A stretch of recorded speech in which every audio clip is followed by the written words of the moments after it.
केंद्रीय मंत्री नारायण राणे को कोर्ट से जमानत मिल गई है। उन्हें अगले हफ्ते 30 अगस्त और 6 सितंबर को रायगढ़ में पेश होने को कहा गया है। पहले कोर्ट ने राणे को 14 दिन की न्यायिक हिरासत में भेजने का आदेश दिया था। नारायण राणे को मुख्यमंत्री उद्धव ठाकरे को थप्पड़ मारने वाले बयान को लेकर गिरफ्तार किया गया था, जिसके बाद रत्नागिरी कोर्ट से अग्रिम जमानत की याचिका खारिज हो गई थी। इतना ही नहीं, बॉम्बे हाई कोर्ट से भी राहत नहीं मिली, जिसके बाद पुलिस ने राणे को मंगलवार को हिरासत में ले लिया था।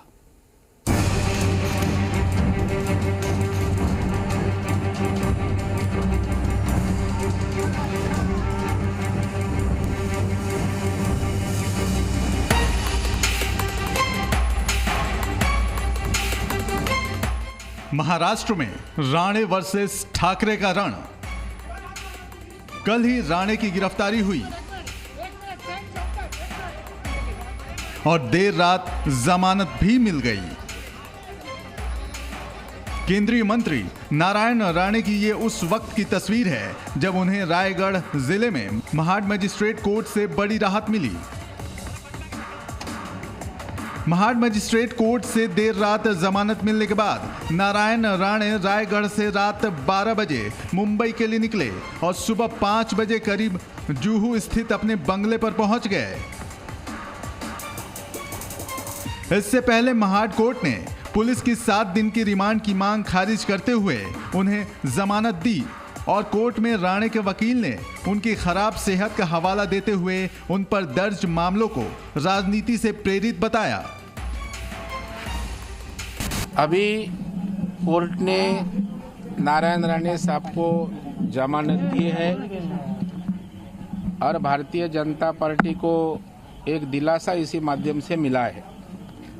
हम कोर्ट को धन्यवाद देते हैं और न्याय व्यवस्था पे हमारा विश्वास था कि यह गलत तरीके से सरकार के दबाव से यह गुनाह दाखिल किया है। राणे को जमानत मिलने के बाद अगर आप ये सोच रहे हैं कि राणे वर्सेस ठाकरे की ये लड़ाई अब खत्म हो चुकी है, तो ऐसा बिल्कुल नहीं है, क्योंकि राणे को जमानत मिलने के बाद शिवसेना ने सामना में संपादकीय के जरिए उन पर एक बार फिर से हमला बोला और राणे को लेकर अपने इरादे जाहिर कर दिए। मुख्यमंत्री पद से व्यक्ति नहीं, संविधान और संसदीय लोकतंत्र के कवच वाली संस्था है। तुम व्यक्ति पर टिप्पणी करो, तुम्हारे भौंकने की ओर कोई मुड़कर भी नहीं देखेगा, लेकिन राज्य का नेतृत्व करने वाले नेता पर शारीरिक हमला करने की भाषा करने वाला इंसान महाराष्ट्र की मिट्टी में समा जाए, ऐसी वेदना सभी की है। वहीं राणे की गिरफ्तारी के बाद से ही बीजेपी भी उद्धव सरकार पर हमलावर है और बीजेपी अध्यक्ष ने तो बाकायदा उद्धव सरकार को न ही डरने और न ही दबने की चेतावनी दे दी।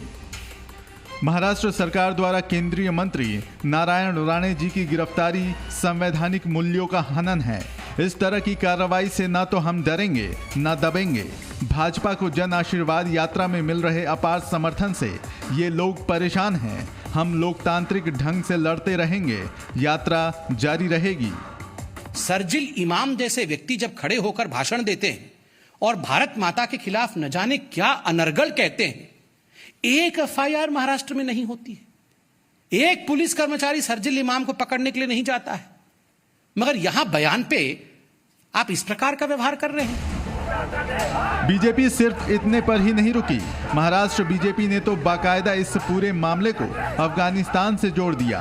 कहा कि राज्य में अफगानिस्तान जैसे हालात हैं, तो बीजेपी को जवाब एनसीपी ने भी दिया और बीजेपी पर महाराष्ट्र को बंगाल बनाने की साजिश रचने का आरोप लगा दिया।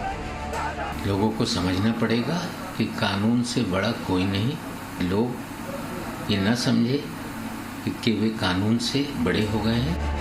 महाराष्ट्र सरकार नारायण राणे को लेकर इतनी हमलावर इसलिए है क्योंकि नारायण राणे ने बीते दिनों जन आशीर्वाद यात्रा के दौरान पत्रकारों से बात करते हुए मुख्यमंत्री उद्धव ठाकरे पर विवादित बयान दिया था।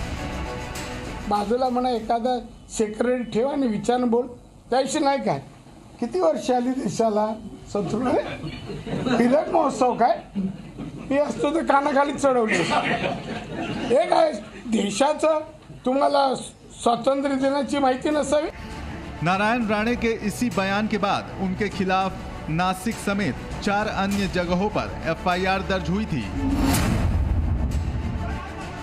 और कल जब नारायण राणे रत्नागिरी में घर पर खाना खाने बैठे थे तो उसी वक्त उन्हें गिरफ्तार कर लिया गया था। मुंबई से कृष्णा ठाकुर, राजीव रंजन और अंकुर त्यागी के साथ ब्यूरो रिपोर्ट, जी मीडिया।